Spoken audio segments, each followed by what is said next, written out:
नमस्कार, मैं मृदुला श्रीवास्तव सी न्यूज भारत में आपका स्वागत करती हूं। वक्त हो गया है न्यूज आवर का। भागलपुर बिहार सरकार के राजस्व और भूमि सुधार मंत्री आलोक मेहता ने प्रेस कॉन्फ्रेंस की, जिसमें उन्होंने कहा कि इस वर्ष के अंत तक तमाम भूमिहीनों और गरीबों को 3 से 5 डिसमल जमीन उपलब्ध कराते हुए उनको तमाम सुविधाओं के साथ बसाएगी।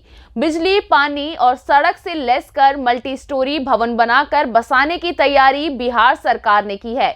भागलपुर के सर्किट हाउस में जिले के तमाम सर्किल ऑफिसर, रेवेन्यू ऑफिसर व जिले के जिम्मेदार अधिकारी के साथ समीक्षा बैठक करते हुए राजस्व व भूमि सुधार मंत्री आलोक मेहता ने स्पष्ट शब्दों में कहा कि जो अधिकारी अच्छा काम करेंगे उन्हें पुरस्कृत किया जाएगा और जो अपने परफॉर्मेंस में पिछड़े रहेंगे उन्हें दंडित भी किया जाएगा। का कमिटमेंट है कि जो मैंने ईज ऑफ डूइंग बिजनेस राजस्व विभाग में स्थापित होगा और दूसरी तरफ जो गरीब लोग हैं, जो वास रहित भूमिहीन, उनको 100% लोगों को कम से कम 3 से 5 डिसमिल देकर हम उसको बचाना चाहेंगे। तो यह सरकार की प्राथमिकता है और इसी माध्यम से गरीबों को न्याय मिल सकेगा। अब बहुत सारे केसेज हैं जहाँ पर पहले पर्चा मिल गया और उसको खाली कराया जाए, तो ये कोर्ट का मामला है। सिविल मैटर्स में विभाग बहुत कुछ नहीं कर सकता। सिविल मैटर्स में जब अंतिम कोर्ट का जो निर्णय होगा वही मान्य होगा और उसके हिसाब से काम होगा। लेकिन जहाँ तक सरकार का कमिटमेंट है, सरकार उस रास्ते पर है। मैं अभी कई जिलों में मैंने 100-200 मतलब गरीब लोगों को पर्चा बांटा है। अभी जल्द ही बांका में, सासाराम में भी हम लोग बांटेंगे। तो हमको लगता है कि इस साल के अंत तक हम ऐसे भूमिहीनों को, यदि सरकार के पास ज़मीन नहीं भी है तो सरकार ज़मीन खरीद कर और उसमें बिजली, पानी, सड़क की व्यवस्था करके हम उसको कॉलोनी बना के देंगे। ठीक है सर, भागलपुर विजिट कर रहे हैं। अभी जो मौजूदा दौर है उसमें जो आपका ग्रामीण इलाके की समस्या खासकर ज़मीन से जुड़ा हुआ है, किस किस तरह की चीज़ों का अभी तक आपकी सरकार ने स्टडी किया है? देखिए, वो तो ऑब्जर्वेशन पूरे बिहार का हम लोग कर रहे हैं और 2 महीना तो हमने ऑब्जर्वेशन ही किया है। उसके बाद कुछ हम लोगों ने एक्शन लिया है। कुछ नियम कायदे जो पहले से बने हुए हैं उनके अनुपालन के लिए हम लोगों ने मॉनिटरिंग सिस्टम डेवलप किया है और जो नई चीज़ें हैं उसको हम इंट्रोड्यूस करके हमारी कोशिश यह है कि आम आदमी की जो ज़मीन से जुड़ी हुई समस्याएं हैं उसका समाधान आसानी से हो। इसके पहले 3 महीना पहले जो मुख्यमंत्री के मैंने जनता के दरबार में मुख्यमंत्री कार्यक्रम है, उसमें जितने केसेज आते थे लगभग 70% केसेज सिर्फ हमारे विभाग के थे, राजस्व एवं भूमि सुधार। इसके पहले 1-1.5 हफ्ता पहले जो बैठक हुई, जो मतलब जनता के दरबार में मुख्यमंत्री कार्यक्रम हुआ, इस 2 महीने के अंदर पिछली बैठक में करीब 45% केसेस राजस्व के आए। इसका मतलब है कि 75 से 45, लगभग 20% घटा, 20-25%। अब ये जो 25% की घटोतरी हुई केसेस में, कंप्लेंट्स में, इसका क्या मतलब समझते हैं? इसका मतलब है कि केसेस एड्रेस किए जा रहे हैं, समस्याओं को मतलब बेहतर ढंग से ध्यान दिया जा रहा है और सरकार की कार्रवाइयों का और स्टेप्स जो लिए गए उसका असर पड़ रहा है।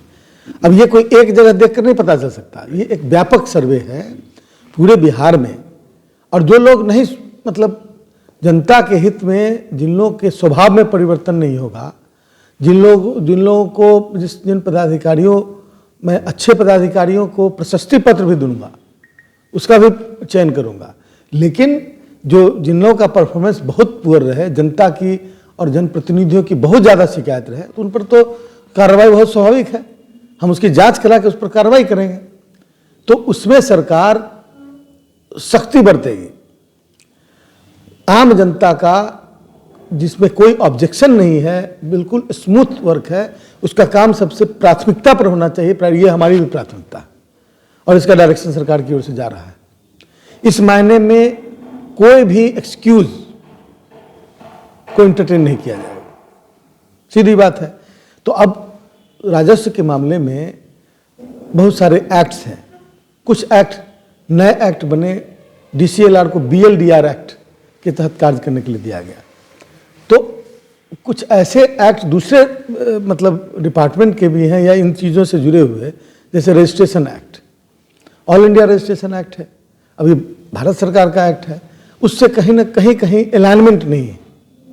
जैसे कोई गलत ज़मीन है, कोई जाके बेच दे, तो रजिस्ट्री करना उनका काम है, उनका काम उनको रेफर करना नहीं है कि रजिस्ट्री, मतलब ठीक है कुछ हद तक जांच करने की ज़रूरत है।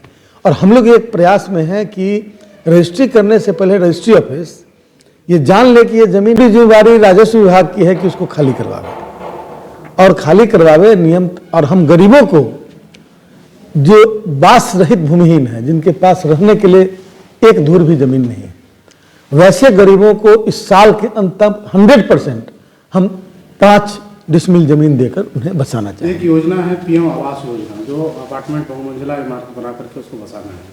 इसके लिए भी यह भागलपुर में जमीन नहीं मिल रहा है, उसके लिए भी फंड जो है लौटने की स्थिति में है।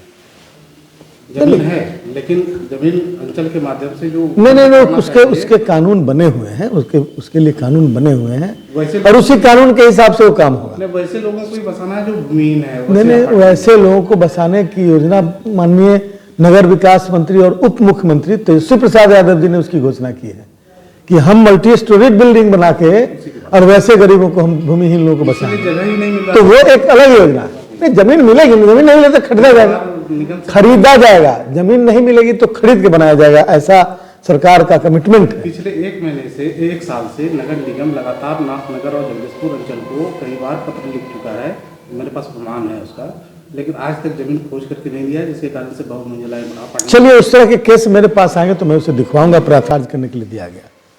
तो कुछ ऐसे एक्ट दूसरे मतलब डिपार्टमेंट के भी हैं या इन चीज़ों से जुड़े हुए, जैसे registration act, all India registration act है, अभी भारत सरकार का एक्ट है, उससे कहीं ना कहीं अलाइनमेंट नहीं है। जैसे कोई गलत ज़मीन है, कोई जाके बेच दे, तो रजिस्ट्री करना उनका काम है, उनका काम उनको रेफर करना नहीं है कि रजिस्ट्री, मतलब ठीक है कुछ हद तक जांच करने की ज़रूरत है। और हम लोग एक प्रयास में हैं कि रजिस्ट्री करने से पहले रजिस्ट्री ऑफिस ये जान ले कि ये ज़मीन इनकी है कि नहीं, लीगली इसके पोजीशन में है कि नहीं, और लीगली इसके ये मालिक है कि नहीं। तो इन चीज़ों की व्यवस्था भविष्य में करने की योजना है। हम लोग एक इंटीग्रेटेड सॉफ्टवेयर बना रहे हैं, और आज जो सब सॉफ्टवेयर पर काम हो रहा है, दाखिल खारिज हो चाहे परिमार्जन हो, उसकी मॉनिटरिंग अब हेडक्वार्टर से हो रही है। आपने कितने केस डिस्पोजल किए, उसकी मॉनिटरिंग हम कर रहे हैं। तो यही सब ना कंट्रोल सिस्टम है। तो स्थिति को बेहतर बनाने के लिए, और हम अपील करने जा रहे हैं अपने पदाधिकारियों से कि अपना व्यवहार आम जनता के साथ अच्छा रखें, जनप्रतिनिधियों की बातों को जो जन हित में हो उसको प्राथमिकता दें और उसको सुने। माने ये मतलब प्रोटोकॉल मेंटेन होना चाहिए। तो यही सब सुधार की दिशा में ऑटोनोमस बॉडी है। तो उनकी ऑटोनोमस बॉडी में माने उनके एग्रीमेंट में क्या लिखा हुआ है, जमीन दाताओं ने उसके एग्रीमेंट में क्या लिखा, या फिर न्यास बोर्ड की ही ज़मीन है तो उसके लिए उसके बायलॉज में क्या लिखा हुआ है, इन तमाम चीज़ों पर वो सारी चीज़ें निर्भर करती हैं। अब उसमें यदि न्यास बोर्ड या वो उस मतलब आश्रम का या उसके उस ठाकुरबाड़ी का या उस तरह की जो चीज़ें हैं, उसके महंत जब सामने आवेंगे और उनको लगेगा कि इंक्रोचमेंट हो रहा है, तो फिर सरकार से मदद मांगे, तो डिपार्टमेंट उसके लिए आगे BLDR एक्ट के तहत इंक्रोचमेंट खाली करा सकती है। भागलपुर से सी न्यूज संवाददाता राहुल कुमार सिंह की रिपोर्ट। फिलहाल के लिए इस खबर में बस इतना ही। देश और दुनिया की तमाम खबरों को जानने के लिए देखते रहिए सी न्यूज भारत। हर खबर आपके साथ, आपके हाथ।